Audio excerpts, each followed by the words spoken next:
What's up, Meta Nerds? Today's video is going to be about Maz Kanata and her castle. We're going to get into some of the rules, implied and written, and what happens when you break the rules. Also, we're going to learn about Maz Kanata herself. And I want to look at some evidence that points to her being force sensitive. So let's get started. First, let's look at some of the implied rules of Maz Kanata's castle. If you go on stage, you have to perform. Don't drink what's in the brown jug.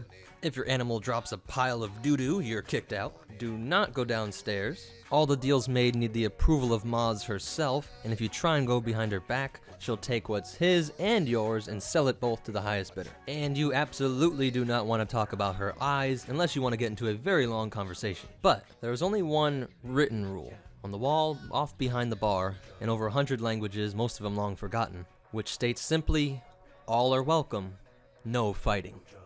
Now, the castle has been a meeting place for millennia, and although the one written rule is quite simple, following it is not so easy. Trying to be a neutral spot in a galaxy that's always changing is very difficult, and the time after the destruction of the second Death Star is no different. The success of the castle is in that it's a melting pot, where so many different ideas can come together, smooth each other out, so that each side can listen to each other and work out their differences. Maz points out that the universe has never been about two polar opposite forces fighting against each other, but rather millions of tiny little struggles that all play out on the galactic scale. Maz, of course, is no pushover, and in order to run this place smoothly, she often has to be the judge, jury, and executioner. If a fight does break out, it's up to her what happens to you.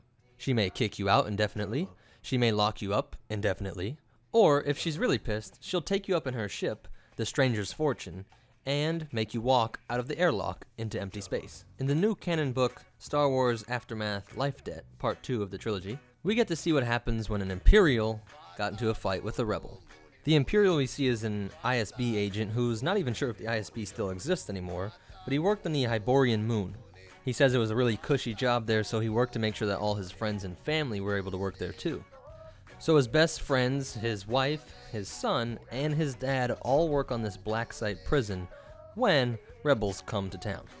The rebels blew up all of the surrounding buildings and were able to liberate the prison, but when they blew up the buildings, they also blew up the housing, which means that our Imperial friend here has lost pretty much everybody he cares about in life.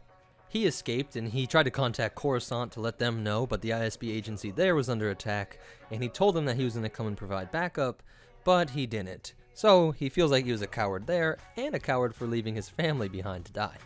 He ended up wandering around for a month until he found his way to Maz Kanata's castle, where he's spending his time getting drunk and mostly thinking about how the rebels killed his 5-year-old son. And just as he's thinking about the great man, the great Imperial that his son could have grown up to become, a rebel soldier walks into the bar. He sits staring at the man for a while, noticing that he's just hanging out with his woman, listening to the music while his family's dead. You can tell by the patch on the man's arm that he's not just a rebel, but a pilot, like the pilots that came and destroyed his home. He starts to think that that guy is probably a Y-Wing pilot. He might have even been the one that dropped the bomb on his family. The Imperial can't stand to sit there and watch this rebel enjoy himself. He pushes his way through the crowd and sees a wine jug that's full to the brim, nice, heavy, thick pottery. He walks up behind the rebel and tries to beat the rebel over the head with it, but his lady friend quickly pulls him out of the way. The ISB agent is very drunk at this point, and the rebel duo tag team and whoop his ass. The rebel gets him on the floor and starts pounding fists into his face, when all of a sudden the crowd backs away, very scared at something off in the distance. Our Imperial friend laying on the floor looks up and sees a very strange, ancient-looking protocol droid. It has a bronze color with these weird spikes sticking out all over it. It declares in a female voice, "You have violated the rules of the castle." Its fingers splay open, and these little darts connected to wire filaments shoot out of the fingers into the Imperial and the rebel, electrocute them both to the floor, and they pass out unconscious. They both wake up very confused with pounding headaches, chained to their beds in a weird, ancient-looking prison cell. Their cells are right across from each other, and they both get into a pretty intense debate, both sides claiming that they were just good soldiers following orders. So you can't really blame the individual when a family gets massacred or, say, an entire planet gets blown into pieces. They're arguing back and forth when a female voice, very old and wise-sounding, screams out, "Silence!" And let's take a listen to what Maz says to the Imperial. I see pain in your eyes, loss, regret. You have caused pain, too.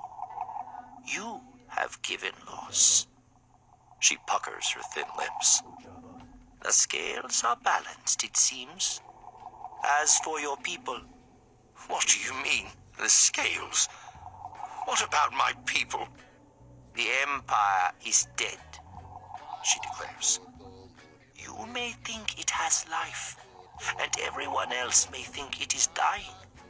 But I say that it is dead. But just as a carcass gives way to new life, flies and fungus and whatnot, so too will the corpses of the Empire birth new creatures. For now, though, it is dead. Her hand rattles the lock by the door, And then frees it. She steps off the stool and then lets the door drift open. You are free to go. Do not come back here. And I advise you not to share your pain with the rest of the galaxy. Find peace for yourself, or no good will come to you. She then adds that she will release the Rebel also, but only after she sees his ship leave her planet. Eventually they both leave, but it's what happens after this that makes me think she has to be Force sensitive. She stands in one of her parapets of the castle overlooking the lake and says that as she sits there still, she can feel as if she's being pushed and pulled from all sides. Her droid friend and bouncer ME-8D9 is standing next to her. She asks her a couple housekeeping questions and then says, Peace has not returned to my heart. Something is off balance. Some stirring in the Force has made the water turbid. Hard to see, but I think it best we be prepared. Please, define the next course of action. Get the stranger's fortune ready for flight. I want to have a look around the galaxy. See just what I can see. The book goes on to say that Maz sits there, trying to feel the tremors of a changing Force. I think all this information definitely adds to her character and expands on what we see in the movie. Not only does she know a lot about the Force, but she is Force sensitive. There's no doubt about it. She, by definition, can sense the Force. She can feel that something's out of tune. So how about that? Some really cool information about Maz from these new canon books that are out. What do you guys think? How is Maz's character going to play a part in these upcoming films? What do you guys think about her bouncer droid ME-8D9? I mean, it says in the book that she's so ancient that you wouldn't be able to probe her mind. She's been there longer than Maz has been there. And what do you think about how Maz's castle compares to Jabba's palace? How did she become Force sensitive? Was it just natural, or was it just through some sort of training? Who knows? I would love to see your guys' questions and answers, speculations, theories, whatever you got. Go ahead and post them below. Be sure to like and follow for more Star Wars content. And remember, may the Force be with you, always.